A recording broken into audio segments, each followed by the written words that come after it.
Nâng cấp này trên GLC 200 Formatic như cái cờ Rome này, cơ bắp hơn hẳn.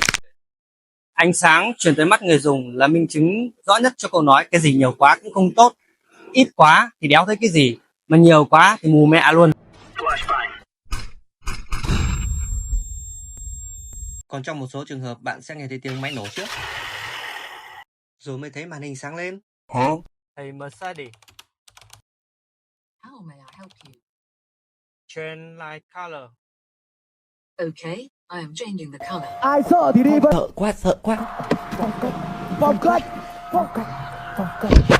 Formatic, hệ thống dẫn động 4 bánh toàn thời gian, lượn lẹo, biến thiên theo thời gian và địa hình. Xe 2020 có hơn 1 tỷ thôi,